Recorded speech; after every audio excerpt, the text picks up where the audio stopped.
Okay, so welcome everyone to this video lecture.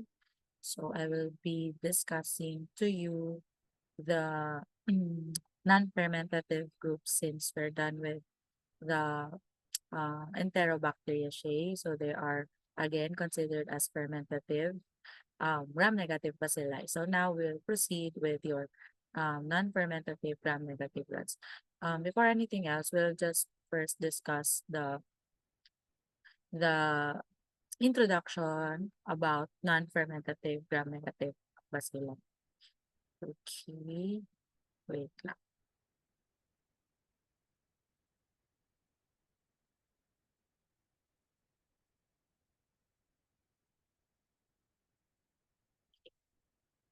Let's adjust this.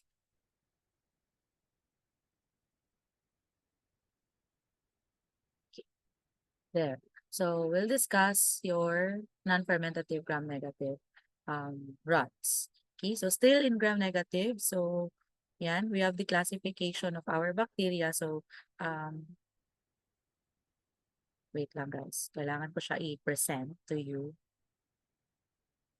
Um, stop share muna. Ulit. Take to take.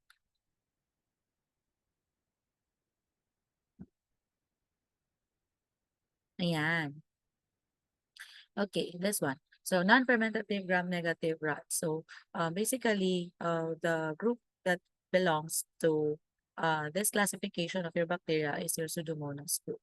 So before anything else, ayaw niya talaga mag-book, guys. Yan. Okay. So of course, no, before tayo maka-identify ng ating organism, we have to first do gram staining, especially dun sa ating mga samples or dun sa culture na natin. So for gram staining, of course, no, we classify them as gram positive and gram negative. And then after determining the gram reaction of your gram stain reaction of your bacteria, you will also determine or describe the morphology that you saw under the microscope. So it's either cocci or bacilli.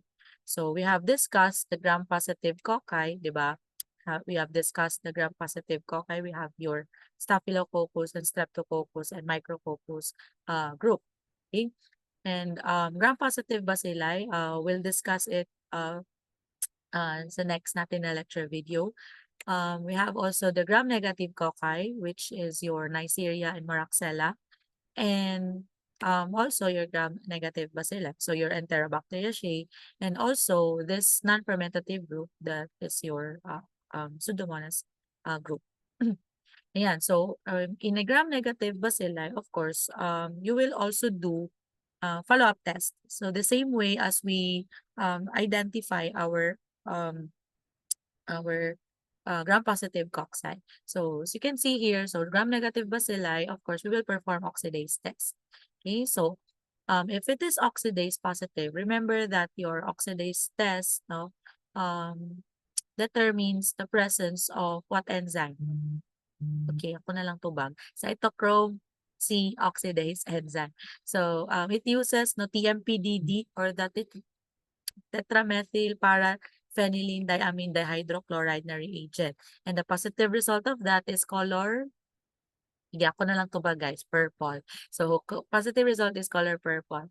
So oxidase test, if it is oxidase positive, from a gram-negative bacilli, okay, so oxidase positive siya. So if oxidase positive siya, you will perform now your OF tube, okay, or your oxidative fermentative tube. Recall, no, di ba, we have discussed OF tube or OF test during the discussion of micrococcus. And then if it is oxidase negative naman, no, it has also different results with your Enterobacteriaceae. So ayan, if it is oxidative but not fermentative, they belong to Pseudomonaceae. If it is oxidative and also fermentative, most likely it belongs to the group Vibrio. And if it is oxidase negative, however, the OF test is still positive and positive both oxidation and fermentation. they belong to your Enterobacteriaceae. Ayan. So, classification or characteristic or general characteristics of your Pseudomonas, no? They are gram-negative bacilli, okay? And they are motile by means of a single polar flagellum. So, remember, no? Ang single polar flagellum is monotrichous. So, if your enterobacs are peritrichous, meaning they have flagella all over their body or all over the cell, your Pseudomonas naman, they have a single polar flagellum. And they are non-spore forming, so they cannot produce spores. They are capsulated, no, by a polysaccharide capsule. And of course, they are aerobic. Of course, no, oxidase test is positive. Oxidation. They are aerobic organisms. And they break down glucose by the by process of oxidation and not fermentation. Yan, both oxidase and catalase are positive, and they are non-fastidious organism, meaning they can grow on nutrient media, ni general purpose media, so dili sila arte, okay, dili sila fastidious, so they can grow anywhere or any type of culture media. So next is the most important pathogen among this group is actually your Pseudomonas aeruginosa. Okay, the optimum temperature of this organism is actually at 37 degrees, no? The same with other organisms. However, the unique feature of your Pseudomonas is that it is able to grow at 42 degrees Celsius. And then they are resistant, no, to high concentrations of salts, dyes, and weak antiseptics and many antibiotics. So kung makita nimo, no, they are resistant to different concentrations. So, wala sila'y pili. They can grow at high concentration of salts, dyes, and other antiseptics. And they are common inhabitants of the soil, water, and the gastrointestinal tract. Yan na naman, hindi na naman siya mag-move. Yan. Okay, so the Pseudomonas aeruginosa is an opportunistic pathogen, no, and is associated with a variety of infections, no. Pinaka-common dira is your UTI. Okay? So, dili lang Enterobacs actually ang maka-cause og UTI, no? Also the non-fermentative group. They are also associated with wound and burn patients, no? Characterized by a green or a blue-green pus because of the presence of the pigment that they produce. Okay, respiratory system infection, no? They can also cause pneumonia, especially among patients na immunocompromised. Eye infection that may lead to blindness. Okay, they can also cause that infection, ear infection or otitis media, meningitis, and a variety of systemic infection. So again, no, 'di ba? Wound patients or wound infections caused by Pseudomonas aeruginosa um is characterized again by a pigment, no? So not just one pigment, no, but your Pseudomonas aeruginosa is able to produce different types of pigments. So it can produce pyoverdine. Okay, pyoverdine, verde. So it gives off a yellow-green pigment, no? And your pyocyanin, so pyocyan, so cyan is blue. So blue-green pigment. And the difference of the two is that your pyoverdine is fluorescent, okay? And your pyocyanin is non-fluorescent. Okay, so laboratory diagnosis of our Pseudomonas aeruginosa, no? So we have your specimen, urine, pus, sputum, CSF, no? Blood, skin swab, that's skin swab, guys. Depending on the type of infection that they cause. Microscopic exam, okay, gram stain, of course, they are gram-negative rods. And we can also check for the motility, no, of our Pseudomonas aeruginosa. Okay, your Pseudomonas species or your non-fermentative groups are all motile. Okay, so we can do hanging drop technique, though dili na kayo ginagamit si hanging drop, but we can use a semi-solid agar. So you use your SIM, no, to determine the motility of your organism. Okay, so general characteristics again. So on nutrient agar, they are surrounded by a bluish green coloration caused again by the pigment pyocyanin. On selective media, cetrimide, no, that's cetrimide agar, Cetrimide. Okay, so on cetrimide agar, no, the pigments that they produce is or are more obvious. Okay, the pyocyanin, the pyoverdine, more obvious yung kanilang pag-produce nun. So on blood agar, no, they are beta hemolytic again, so they lyse your red blood cells. And Makonki agar naman, so they produce pale yellow colonies or colorless colonies because again, they are non-lactose fermenters. Remember, di ba, when we discussed the enterobox, when I sideline no, the reaction of your Pseudomonas, they are usually K over K in TSI. Okay. And again, one feature of your Pseudomonas is that they are able to grow at 42 degrees Celsius. Though the optimum temperature is 37, but some organisms, again, they cannot grow on a higher temperature. So, exemption, again, there is a Pseudomonas is that it can grow as high as at 42 degrees Celsius. Yan. So, this is the gram stain of your Pseudomonas. And then, on nutrient agar, okay, ayan. So, phyocyanin.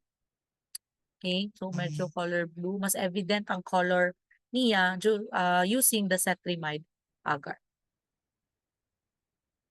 So biochemical reactions of our Pseudomonas aeruginosa, again, they are oxidase positive. Compared with your Enterobacteriaceae, again, they are fermentative. So meaning they cannot break down glucose oxidatively, but rather fermentatively in the absence of oxygen. Because remember that they are facultative anaerobes. Okay, your anaerobes ang inyong Enterobox. So your Pseudomonas naman, no, they're oxidase positive because they can break down glucose oxidatively. Nitrate reductase negative sila.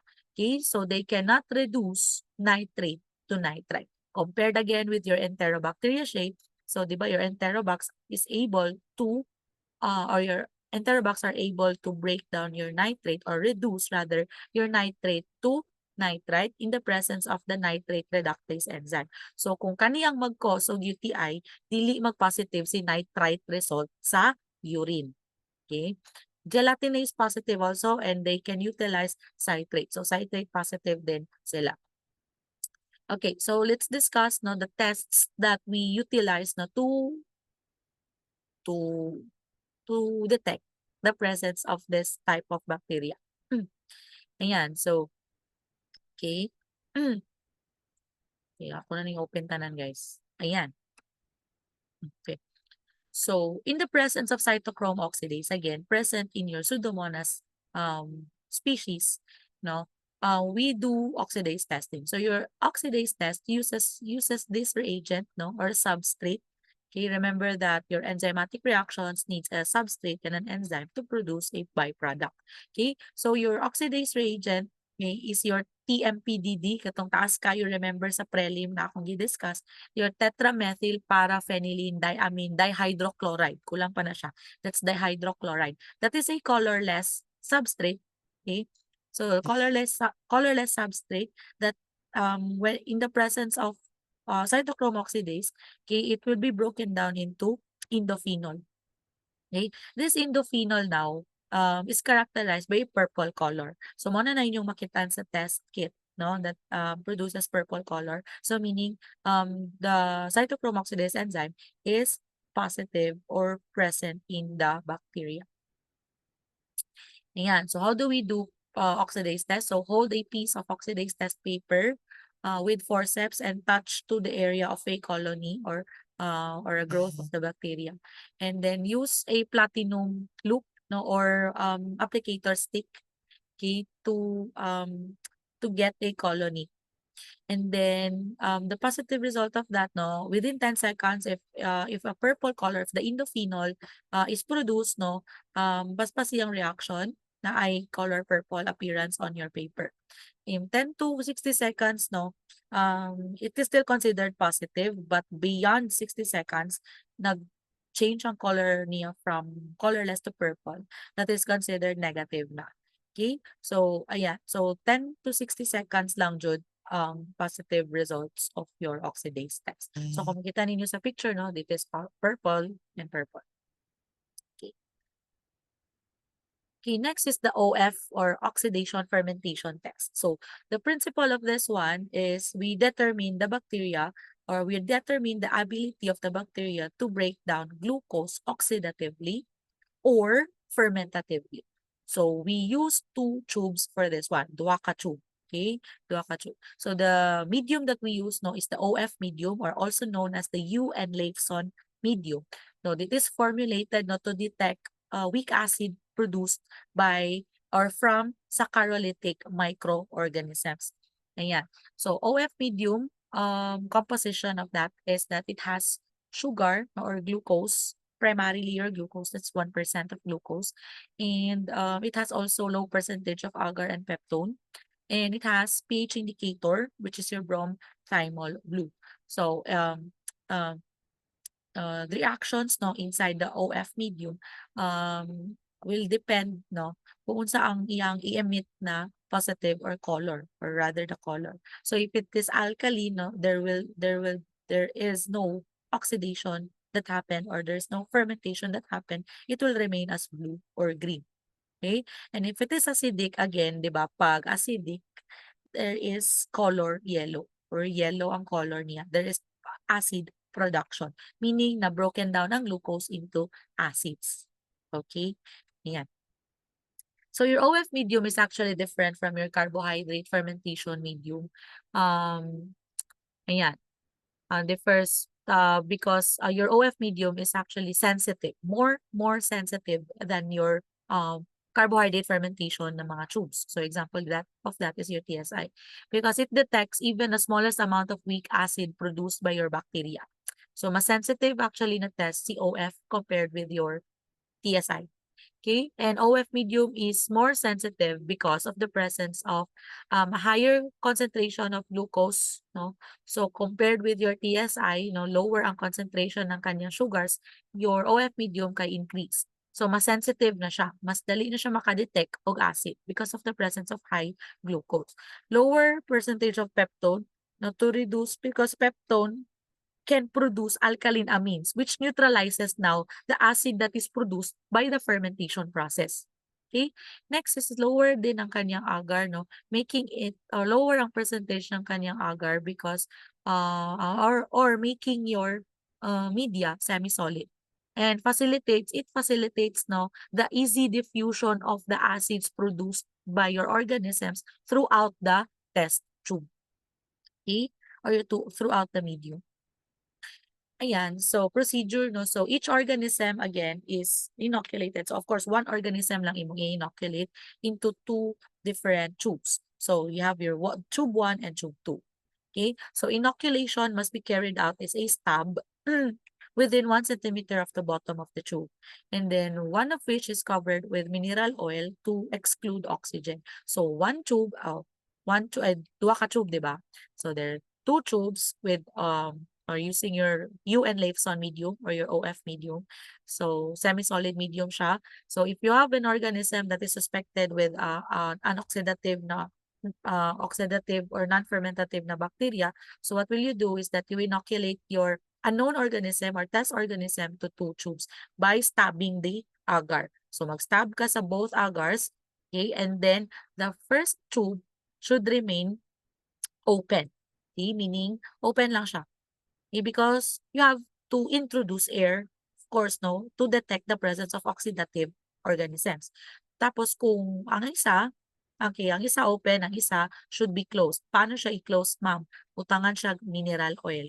Okay, the mineral oil will cover your media, no, isolating now your media from the oxygen present in the atmosphere. So kung walay oxygen, of course, no, of the process of breaking down glucose should be fermentatively. Yan. So, kaya siya naging OF because ang isa open, ang isa fermentative or oxidative and fermentative na tube. Then, incubate natin for 24 hours at 37 degrees Celsius. Ayan. So, kung makita ninyo dire, this is the OF medium. So, the first tube, okay, kani siya. The first group is the open tube. Second is the closed tube. Open, close, open, and close. So let's try to sorry guys, interpret the results of your OF tube. Okay, so your OF tube first. Okay, so this one should be makita ninyo this is open tube and then there's still no change in color of the medium. So it remains blue and green. So meaning walay na produce na acid. So meaning your oxidative is negative, and your fermentation also is negative. So meaning, wala siya nag-oxidize, wala po siya nag-ferment. Okay? So, O negative and F negative siya. Okay? Yan. Sorry. Okay. So, yan. OF, non-saccharolytic. Okay? Meaning, non-saccharolytic, they cannot break down your carbohydrates. Okay? Ayan. So, next is, example of that organism, no, si Alkaligenes faecalis. Okay? So, they are neither oxidative and nor fermentative. Okay, next is the second tube. Okay, kung makita ninyo, the oxidative tube, makita ninyo ang open tube, no, is color yellow. Meaning, it utilizes or it na-break down yung glucose into acids. Because there's presence of color yellow, there is acid production. Okay, sa open tube yan siya. However, sa closed tube, no, itong gibutang mineral oil, okay, wala. So, walay fermentation. So, how do we interpret this one? It's that the organism is oxidative. Meaning nag-produce siyang acid, okay, in the presence of oxygen, but in the absence of oxygen, wala. Okay, so meaning oxidation process lang iyang kaya buhaton. So, example of this one, okay, is your Pseudomonas. Okay, mao na ni si Pseudomonas. How about the last tubes? Okay, so we have two tubes here na both open and closed tube is yellow. Okay, so meaning it can break down glucose oxidatively and fermentatively. Yan. So, reaction 3 is actually your enterobox. Okay? So, di ba recall na sa TSI, even sa slant, nag-ferment sila ng or nag-ferment even in the presence of oxygen, okay, nag-ferment sila ng sugars. So, if there's glucose also sa taas, so they can ferment it oxidatively. Ayan. So, these are the following reactions possible on your OF media. Okay, next is, this is what? Kung makita, guys. Gelatin liquefaction test. So, certain bacteria, no, can produce or able to produce this enzyme gelatinase. So, recall, no, sa enterobox na po tayo, gelatinase positive, lipase positive, no, si Serratia. So, your gelatinase test, no, is just a test, no, to detect the presence of gelatinase. So, you will just inoculate your organism in a gelatin, and then if na siya gelatinase, of course, no, i-liquefy niya tong gelatin. I-hydrolyze niya into amino acids. Your gelatin, guys, is a protein. Okay? Protein siya. In the presence of gelatinase, okay, so that protein will be hydrolyzed into amino acids. So kung na-broken down tong protein, di ba, the building blocks of your proteins are your amino acids. So kung na-broken down ang protein, okay, so dili na sila intact because of the presence of the enzyme, so mag-liquefy siya. Okay, ayan. So, okay, this one. Yan. This is the principle of your, okay, ito yung gelatin. Yan. So, balik-balik na niya, guys. So, stab again yung microorganism and then incubate overnight. Okay, if the tube remains solid, gelatinase negative siya. Okay? Example of that is si E. coli. So, if the tube is liquefied, no, greater than 25 degrees Celsius, okay, it is positive. Ayan. So, Pseudomonas aeruginosa. Ayan. So, kita ninyo. Okay. This one. So, after 24 hours of incubation, nag-liquefy siya. Okay. Ayan. So, next is the nitrate reductase test. So, this nitrate reductase test is the principle of this one is that we determine the presence of the enzyme nitrate reductase. If the organism is able to reduce nitrate to sorry, to nitrite or to nitrogen gas. Okay, so nitrate to nitrite or nitrate to nitrogen gas. Okay, so the method of collection, the method of this test is we inoculate an organism or an unknown organism to a nitrate broth and then incubate at 24 hours for 24 hours at 37 degrees, and then after incubation add 1 ml of sulfonilic acid and 1 ml of your alpha-naphthylamine to the nitrate broth tube. So the result should have a red color. Okay, the red colored indicates the presence of a nitrite. Okay, nitrite upon addition of your reagents. Okay, and then if nag-negative naman after addition of sulfonilic acid and your alpha-naphthylamine. Okay, kung nag-negative ang tube, what will you do? You will add now, okay, your particles or zinc particles, okay, zinc dust, okay, so to confirm if it is really negative. Okay, so to broth showing negative reaction, zinc dust is added, and then if there is red color, okay, it is true negative. Ano man ma'am, nganong nag-red man siya after addition of zinc, pero nganong negative man siya. Remember that your zinc dust is a nitrate or is a reducing agent. Okay? Reducing agent siya. I-reduce niya ang unsa ma'am, ang nitrate. Okay? Ang nitrate. 'Di ba ang nitrate broth na ay nitrate. Okay? So in the presence of nitrate reductase na ma-convert siya into nitrite. Okay? So na naman tong na ay red color. Okay? So, in the presence again of nitrate with nitrate reductase, mahimong nitrite, mo na tong red. Pero kung negative ang tube, walay red color after addition of sulfonilic acid and alpha-naphthylamine, what will you do? You will add zinc dust. That zinc dust will reduce the unreduced nitrate. Okay? Katong unreduced nitrate, mao to ang iyahang i-reduce. So, meaning, wala na reduce to nitrite. Diba? Kay katong nitrate man niyang i-reduce. So kung natong nitrate paghihapon, okay, after addition of zinc dust, so of course mag-color red jud siya. Kay unreduced man to. Okay? So yun. So the red result after zinc dust will indicate the presence of nitrate or unreduced nitrate. Thus, it is true negative. However, if ang may tabo is ang negative na tube, no? Iada ni mog zinc dust and then walay color reaction, meaning wala nag-red ma'am.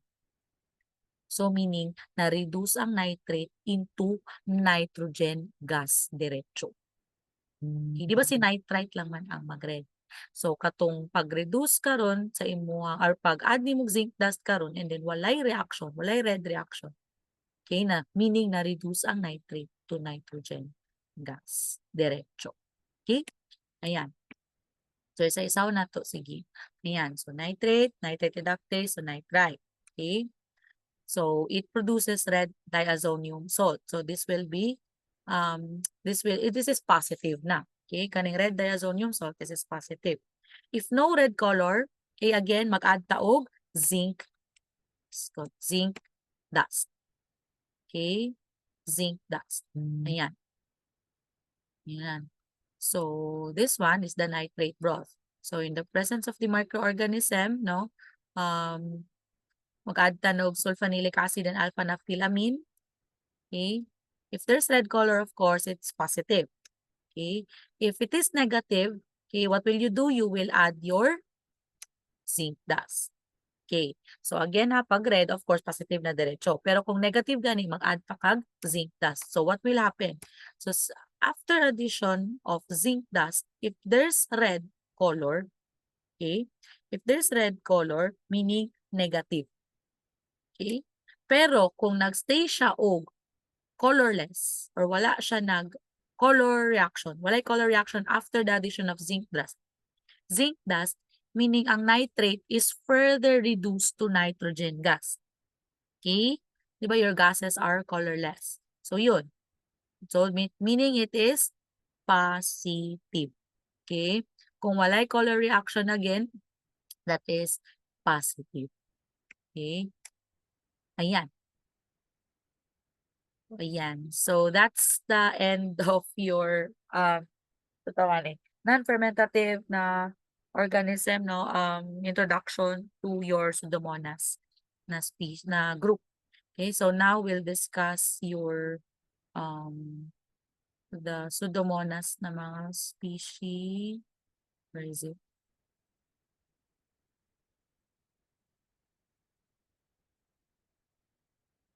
Okay, wait lang guys. Okay.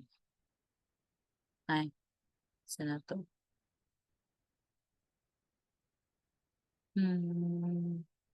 This one.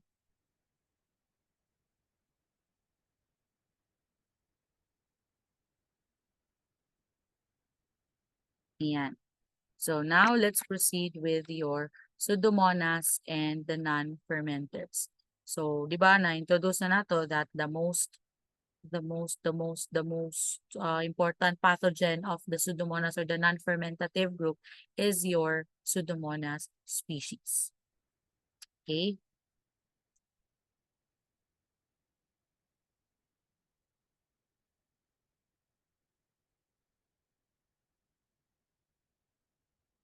Wait lang.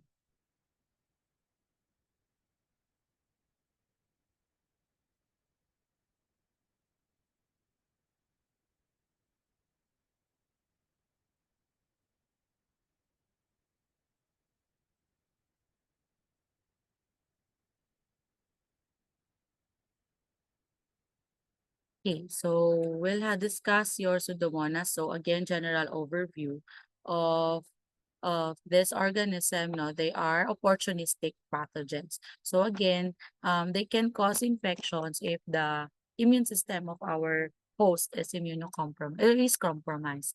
So the ganakite changes no over the last decade about this group of organisms, but the clinically important among this group is your aerobic non-fermenters, including your Pseudomonas aeruginosa, Burkholderia cepacia, Stenotrophomonas maltophilia, Acinetobacter baumannii, and even your Moraxella catarrhalis. No? Maka-question ka, ma'am, ano na-include diri si Moraxella? Because again, they are oxidative. Diba? Sila tong oxidase positive. Okay? And yeah, and it is also gram negative. Okay. Facultative anaerobes and they are microaerophiles. No, some of them um, are microaerophiles. Okay.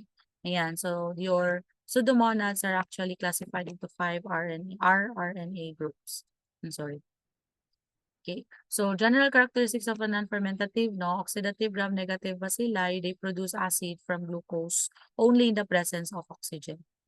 Okay. So your Enterobacteromonas and Vibrio are fermentative and can utilize carbohydrates in the absence of oxygen. So your Pseudomonas aeruginosa oxidizes but does not ferment glucose. But your Alkaligenes faecalis naman, um, they are neither ferment nor oxidize glucose. So they are non-saccharolytic. Sorry, baliktad. Yan. So these are the following organisms no, that belong to the group. Yan. So Pseudomonas aeruginosa, again, they are motile by a single or multiple polar flagella. So pwede monotrichous, pwede lophotrichous. So again, they are obligate aerobes. Aerobic sila.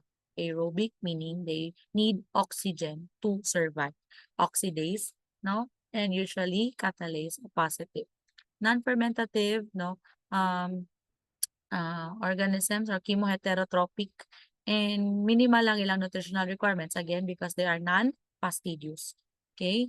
And lactose negative sila on McConkey because they are non-lactose fermenters. So some strains produce again pyocyanin, fluorescein or the pyoverdine and the pyorubin. Even red pigment, no, they can produce that one, the pyorubin. So characteristic of your Pseudomonas aeruginosa sa sa agar no is that they produce this characteristic grape-like odor, tortilla-like odor, ayan. And then blue-green pus no, kung infected ang imong samad with Pseudomonas no, most likely ang imong mga pus or nana-ana kay color blue-green.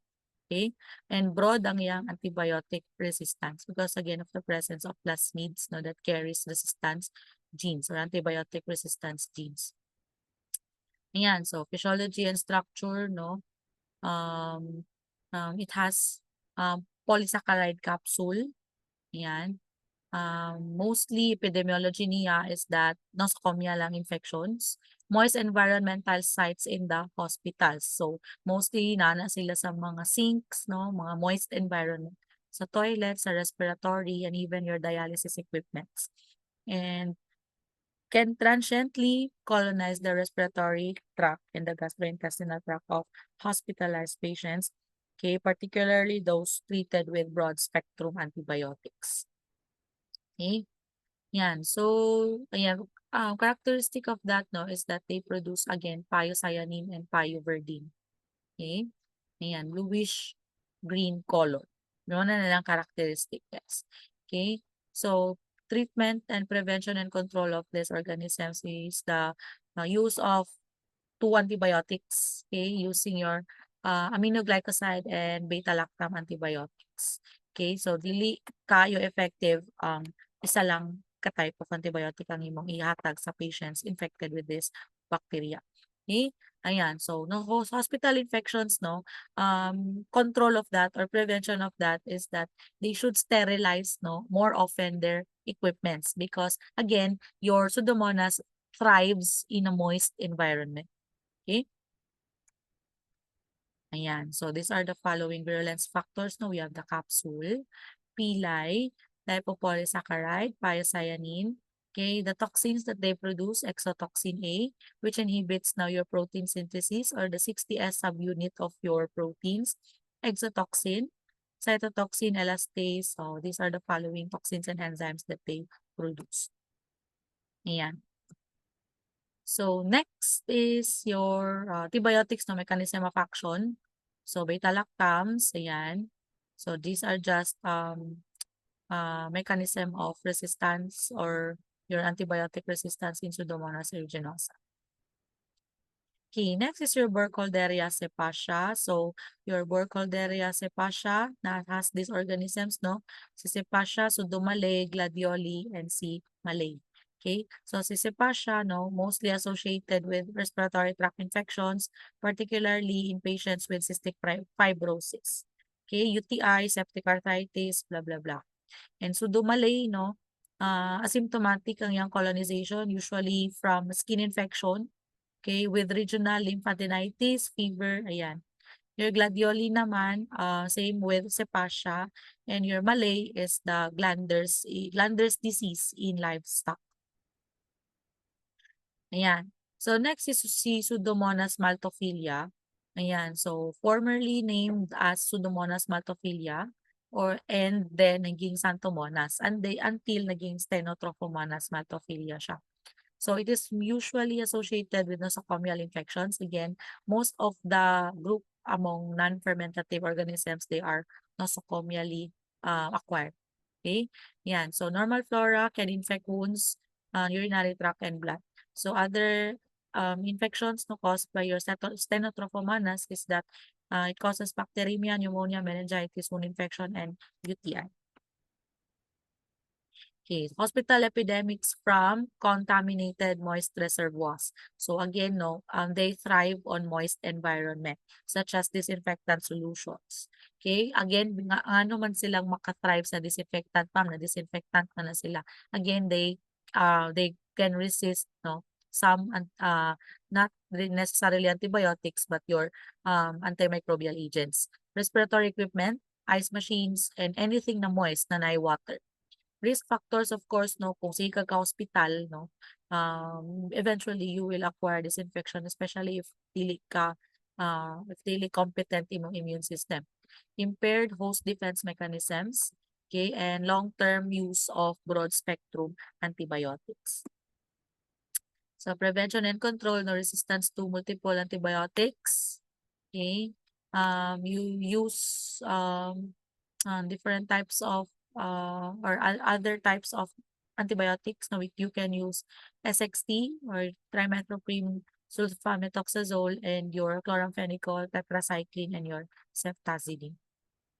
Si Acinetobacter baumannii naman, no, it causes opportunistic infections gihapon for the respiratory tract, urinary tract wounds, and septicemia. So, includes, no, makuha na again siya sa moist environments. Okay? Ayan. And occasionally, they are just normal flora of the oropharynx. Okay, treatment, prevention, and control, no? Antibiotic resistance is common. Okay, empirical treatment for acute infections, beta-lactam plus aminoglycoside. So, muna sila ang tandem na antibiotic. And specific antibiotic therapy according again to the result of your AST or the antibiotic susceptibility test. Okay, so that's it. No, man naman na to discuss si Moraxella last time. So that's under your non-fermentative organisms. Okay, so you study your books, no, about or you read your delos, no, sa ato ang non-fermentative organisms. So next lecture video, I will discuss now your sini, ako yung discuss kay Vibrio. Okay, the Vibrio species. Okay.